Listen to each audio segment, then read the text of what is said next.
Again, Chris Conway, I'm the President and CEO of the West Hartford Chamber, and I'm happy to introduce Denise, and I'm just going to read a bio and a little bit about Denise. Denise Whitford has served the business community as a senior executive, management consultant, and successful entrepreneur. She leverages her extensive experience in strategy development, project management, and serves as a thought leader in her role as a business advisor and international trade expert at the Connecticut Small Business Development Center. Denise takes a holistic approach to help businesses start up and grow efficiently in both domestic and international markets. She supports her clients with competitive insights, technical skills, and strategic guidance to expand beyond the borders of the U.S.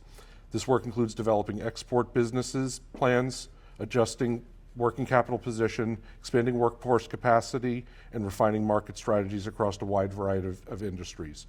Prior to joining the Connecticut SBDC, Denise served as a trusted small business banker and founder of Dexterity Business Advisors, a boutique strategy and operation consulting firm that helps businesses become globally functional and productive. In this role, Denise has helped small businesses and mid-companies drive cost reduction, revenue growth by re-engaging business processes, repositioning various debt and equity resources. Denise earned her bachelor's degree from Lebanon Valley College in Annville, Pennsylvania, and her MBA from the University of Connecticut with a concentration in management and human resources. Denise is also a certified global business professional with NASBITE, the leading authority and industry standard for global business education and trade credentialing. So I just read her bio. Now I can go off script. So we talked about, Kate mentioned talking treasure and saying nice things about people behind their back. Kate and I are constantly out in the business community, and I cannot tell you in the course of a year how many times Denise's name comes up with businesses that she is supporting and helped, and then also the SBA. And I know Maria Rose just came in, and she's a longtime member.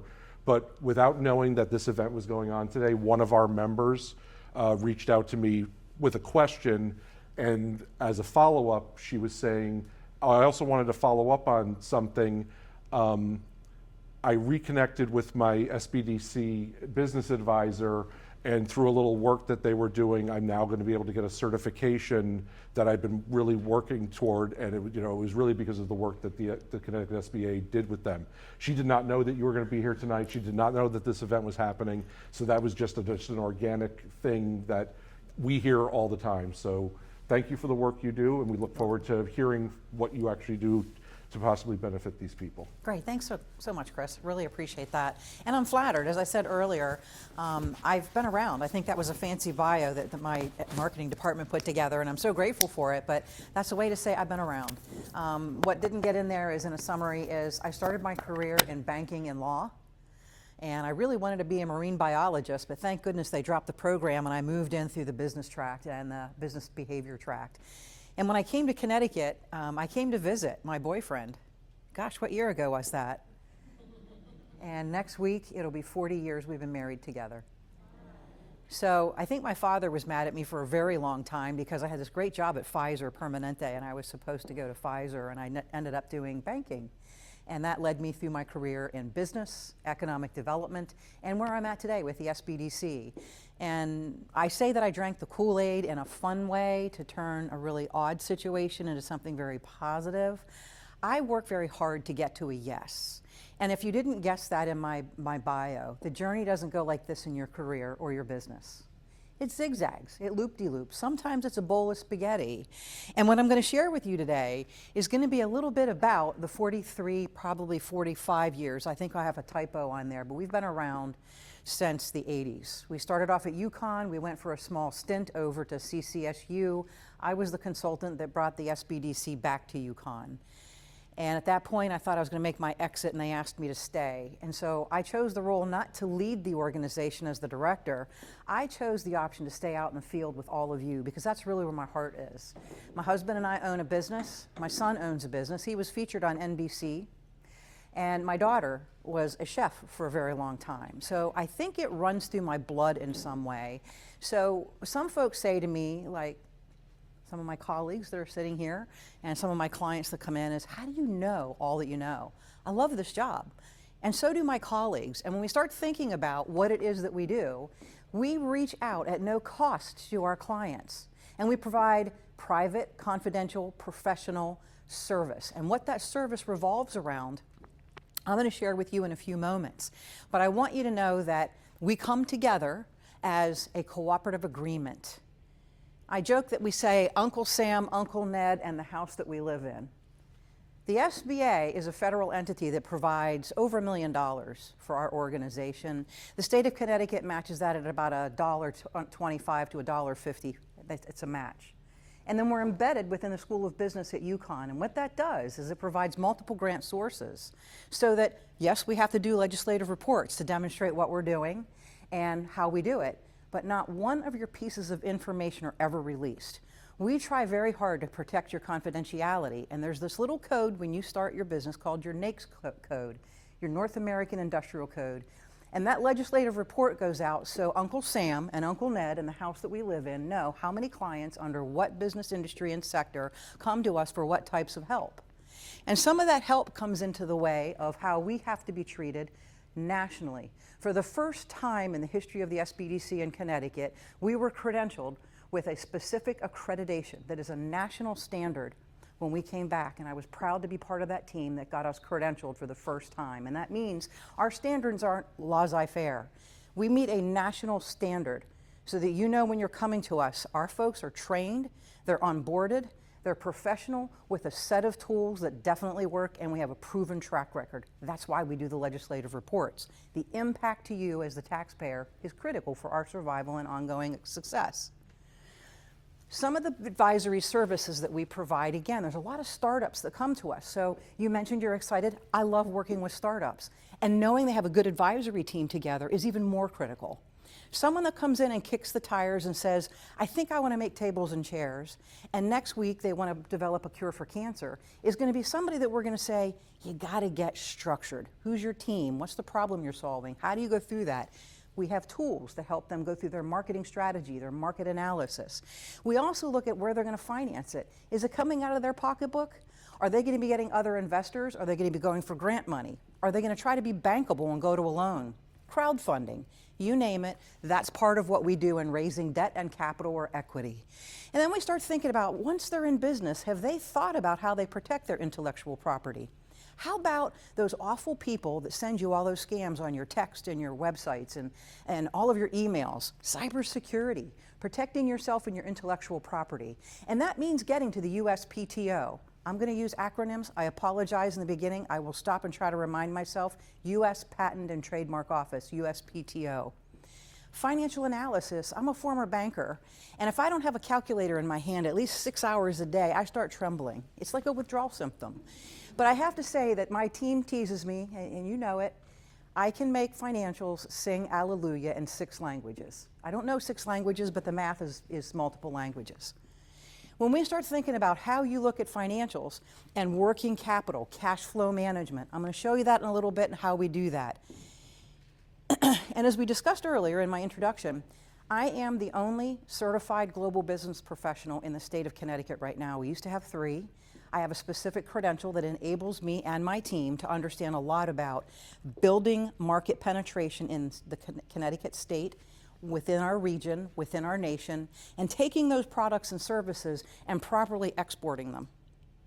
Additionally, I am trained to help people import raw material to manufacture, create that value proposition, and export it again, or distribute it across the country. Those are my credentials, and that's my expertise, and I'm not the only one that does this. There are 16 of folks like me, similar to me. They have other skills and strengths, which we partner and we collaborate with, as you discussed earlier. And I have to say that the team that comes together is marvelous. It makes a wonderful, diverse thought, process, person, experience, background, part of who we are. It's the fabric of who we represent. We hired people specifically because of how they connect to the community. And then we put them through a training process, we onboard them, we get them oriented to ask good questions and listen. Most clients will say, it's the first time I've been heard in a very long time. I sit sometimes and I hear people tell me what they think I need to do. We don't do that, or we try very hard not to. What we try to do instead is each one of these folks is find where the gaps are and take the tools and plug them in to teach you to fish. I know we've all heard this, maybe not. My job isn't to do your fishing every day. Hopefully everybody here eats fish. My husband hates fish, but who eats sushi? Our job is, again, not to fish for you.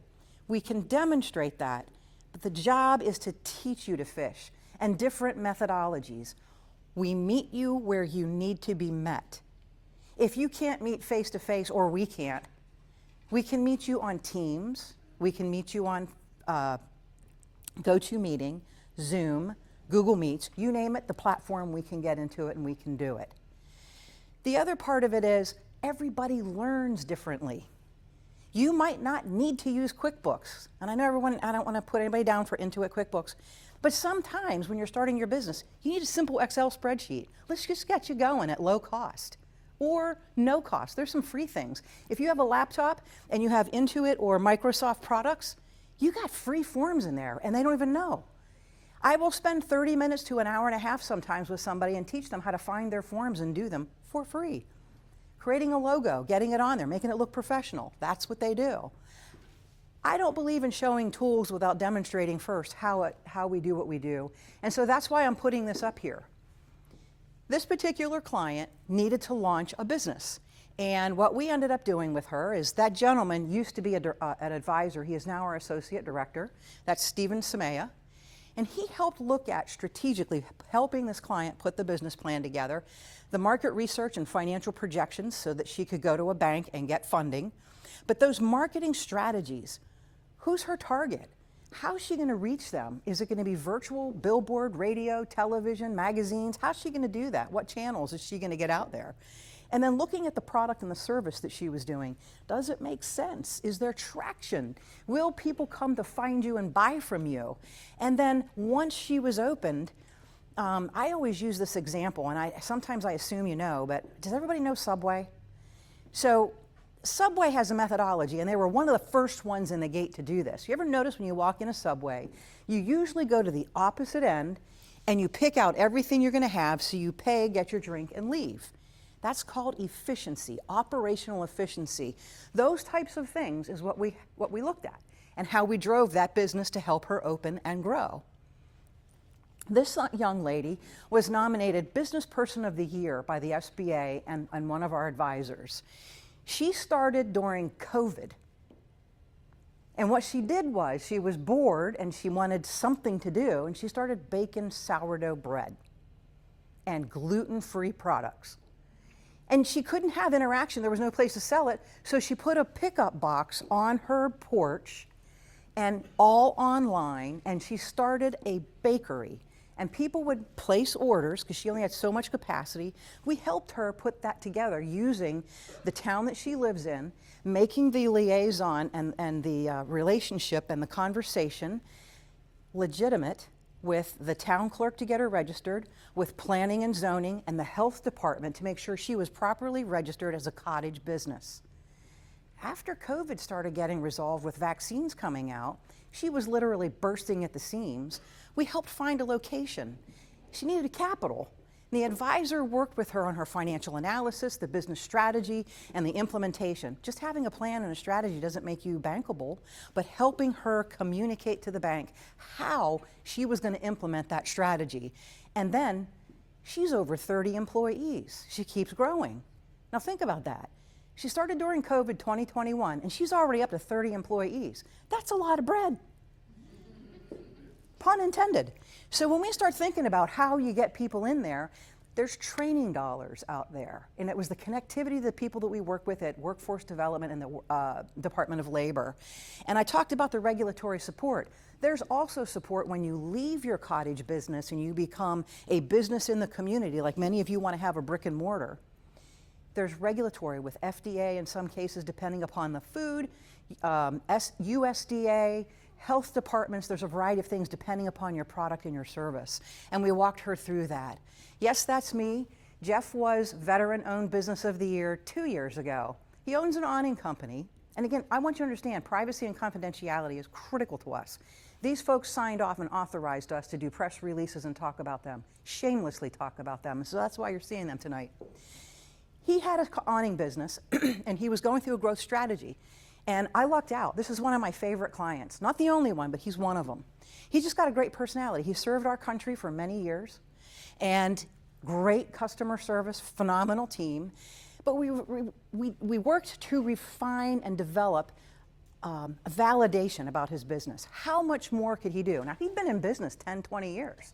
Not a startup, but been in business. What's the concept? Where do you want to take this, Jeff? And we walked through that, and again, he had money. I need a bigger facility. And I went into the facility, I'm like, how do you do this? So we looked at process improvement. Part of his process would start here, and it would go there, and it would zigzag. No, you need to put it in a linear to save time, energy, money. And then we looked at, you need money. So we went to the bank, and in that process, he bought another company. So he canceled the plans that we were doing. He bought the other company. Now he should be closing on a loan to buy another facility. And that facility isn't just for the awning, it's really big. So he's taking half of the building and he's building in storage units and his awning companies. That's the kind of analysis that we do. When you have a dream, and I say this, expand your dreams, we help you rationalize it, bringing feasibility to it and making sure that you're doing it legitimately. Rules and regulations, town regulations, state regulations, federal regulations have to be done. And that's the segue into Ting. She used to be at Blueback Square and West Farms, and unfortunately she collapsed those into West Farms only. And she has a different concept in which she's taking her imported teas and she creates grab and go, but we've pivoted totally to online. It's going to be digital. She's building out a studio and it's all going to be online. And she's importing most of her products. She's Chinese, she's from China, and she has great relationships through her family and herself with the farmers in China that grow amazing teas. She's a mixology specialist, and you talked about holistic items and health. She knows the health benefits of everything she puts in those teas and that they're purely organic and they fit all of the highest standards in terms of tea. She's not the only person in the country that does that, but she's really high class in terms of this area. And she also knows tea ceremonies. If any of you have had the opportunity to work with her, phenomenal entertainment. If you want a special party, she can do these tea parties that are just great. But again, it was going through access to capital and it was combining the partners that we have, the SBA, the XM Bank, variety of grants pointed toward women, minorities, new businesses that are getting off the ground. That was what we did with her, including the financial analysis. Again, looking at all of those different things. The picture below Ting is a manufacturing sales representative. He does not operate with too many people in the United States. It's the shipping industry. He's a distributor for anything that goes on a shipping vessel. Not a boat, but a ship. Not the cruise lines, major ships. Shipping industry, product that moves around the world on these huge boats. That's what he does. There's all kinds of regulations that had to be met, and he was not doing well financially. I did analysis with him. We got it turned around with the help of the SBA and the XM Bank, and he tripled his sales into multi-millions of dollars because we were looking at and questioning how things were happening, and he had the wrong product at the wrong bank. An SBA loan is good for specific things. It gives you a 75% guarantee. When you import-export, it's a 90% guarantee to the bank, and it helps you in many ways expand that portfolio or the risk opportunity is reduced with the bank. That's a good thing, reducing your risk opportunity. And then XM not only worked with him, XM Bank is able to work with his manufacturers, his suppliers, and his distributors. It's the nature of how we operate here in the United States, and it worked really well. This last one is a company in South Windsor, a boat company. And if any of you know boats, they're made out of fiberglass. His fiberglass expertise was superior. But he was doing fiberglass, he was doing boat wrapping. We broke that into two companies. One does shrink wrapping, they do that internationally, and the other one does fiberglass. Fiberglass repairs on boats is one thing. But if you can see that picture, that's in Boston. It's an apartment building, and he built the chandelier and the reception desk. Yes, it's a whale. He works for Disney. He works for some major video and TV studios, building sets here in Connecticut. Talking about export services, I'm going to segue a little bit. I want you to understand, as a certified global business professional, there's 4 categories of work that I do. So if you're thinking or you know of someone who does export or import, I look at their export assessment and their planning. There's about 52 questions, there's more or less depending on the company, that I go through to figure out, are they ready to export or import, and what's their capacity? What's the gap? What's their failures? We also look at market and industry research. Where are they getting their raw material from? What country they're going into? Do they understand the culture and the language? And then who's buying that product? Some of the critical questions. There's databases out there that I pull that stuff from for free. So when we also look at the marketing and the website, not every country speaks English. And so website translation, globalizing that, because there's different requirements in every country, and then localizing it. Just because you say you want to go to Spain or France, northern France, southern France, England, Spain, what are the bordering countries? Localizing it. Because just like here in the United States, when you penetrate a new market in another country, you can't serve the whole country. Localizing it to hit specifically that demographic. And the last part is the financial preparation. Same types of analysis, but we're looking at it not just in a domestic sense, we're looking at it in terms of the FX or the foreign exchange. We're looking at it in terms of the culture and the ability for capital and cash availability. And so we go through that, and you can see some of that concept there is they have an idea, we run through the analysis and the financial parts of it, and then we start looking at how we're going to do that. And this is the bottom right-hand corner, the piece that I really like. It's a financial spreadsheet. We help them understand how to communicate about their finances, because that's critical. If you start to export, you have to demonstrate validation of your knowledge as a business owner. Even here in the United States, in other words, you need to know your stuff. And we help coach people through that. In relation to that, I absolutely love Sasha. She and her husband went to Jamaica, I think. And I think it was Jamaica. I deal with a lot of coffee roasters, and I'm pretty sure it was Jamaica. Fell in love with Blue Mountain Coffee. Is it Jamaica? Okay. And decided she was going to sell it in the United States. Again, talk about a dream. She was already successful in what she was doing, and she's like, no, I want to do this. I love this coffee. And I'm like, you sound like a crack addict. And she's like, I am. I'm a coffee addict. And so we kind of laughed, and we joked through it. And I said, but I think you're providing a service. Just like, somebody who has an addiction to something, you have a passion about it, and you want to drive it somewhere where others can enjoy it.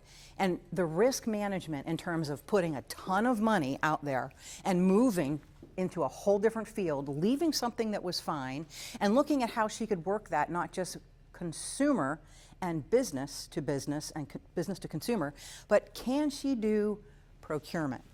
And we started looking at procurement opportunities with other companies and corporations. Can she put it into a K-cup? Or is she selling it as beans in a bag or ground in a bag? And so we looked at that in terms of, will state, municipal, and federal entities buy her coffee? And then we provided her access to grants, loans, and other opportunities. The next one I want to demonstrate for you is, again, this is startup. Some of these are not startups. Some of them are on a rapid pace to grow really quickly. Allie, you may know her. She sells Bare Life cocoa. She sells dairy-free, gluten-free, allergen-free, organic cocoa that is not made with milk or dairy. It's made with coconut, so it's a nut-based. And it's hot chocolate. And when you go through procurement with somebody like this, it's not going to be direct. They need to establish relationships with distributors like UNFI, Cisco, some of the other ones, because her target wasn't just direct to consumer through Whole Foods, Trader Joe's, ShopRite, you name the grocery store, she's there. But it was getting it out to colleges and universities across the state, across the region, and the country. And so that's where UNFI and Cisco and some of the other distributors connected with her. We coached her a lot, but she needed capital. And she put pitch decks together, and we helped her put that pitch deck together, identifying how to do it, her target audience, connecting her with the investors that go there, helping her and coaching her through how to speak about her company, her numbers, and all that good stuff. And then, as I said, the connections to the angel investors and the venture capitalist. The difference between a venture capitalist and an angel investor, by the way, VC is going to want to know, how quickly you're going to make money and how much so they can get their money back or their investment back, and then when are you getting out of their way? Whereas an angel is the type of person I usually recommend if you're starting, it's your first trip to the well, as I call it, and that is somebody who has knowledge or connectivity to the pathway that you need. And that's going to be somebody maybe like me. I won't put money into somebody's organization, but I can serve on an advisory team, and I can provide them with connectivity to others who can help them. And keep in mind, when you're starting a business or you're early stage, up to your first 5-6 years, you don't need to pay a board of directors. You need an advisory team, and that can give you connectivity to your community, pathways to knowledge and expertise. That's really what we started her with, and she's just flying with it.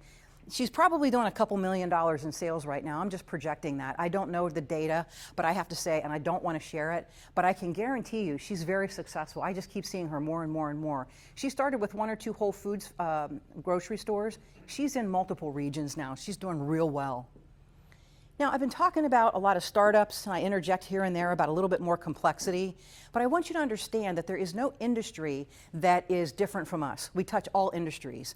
We have a lot of healthcare folks, so much that we hired 2 people in the past year or so to bring our number of advisors up to 16. And 2 of them focus on healthcare.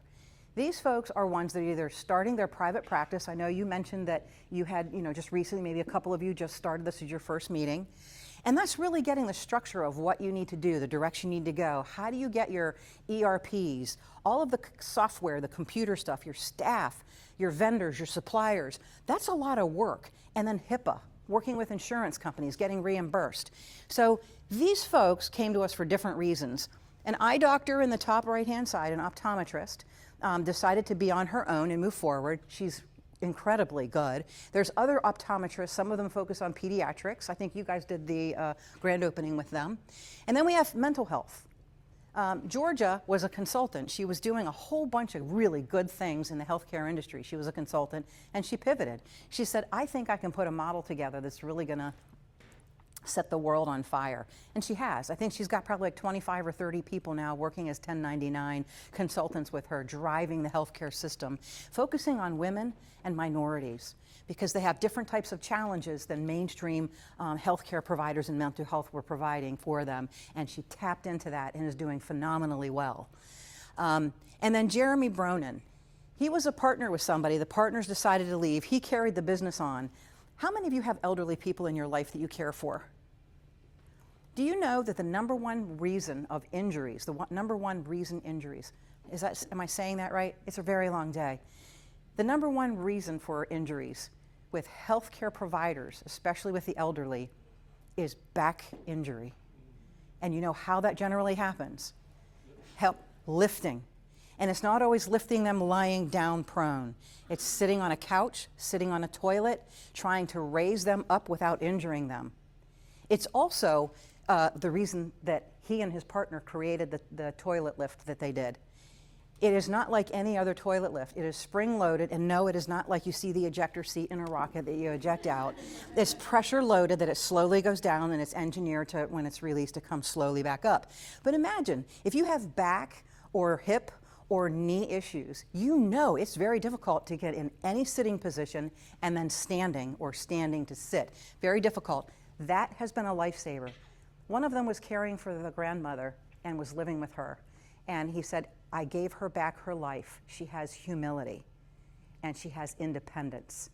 And when you work with somebody like that, bringing concept to commercialization, protecting the IP, going through the engineering, the revision of all these new things that they need to do and make it better and better and better. At the same time, they're collecting information on VC and angels. At the same time, they're trying to think about how they're going to package it and ship it and where it's going to go. In the healthcare industry, that's not so easy. And it was a delight to work with these guys. They're doing phenomenally well. And so I wanted to share those ideas with you because, again, as you notice, it's not just one industry. It drives these kinds of results. Uncle Sam and Uncle Ned and the house that we live in love these kinds of numbers. I do not have 2025's numbers digested. We are just about here. We will surpass these numbers.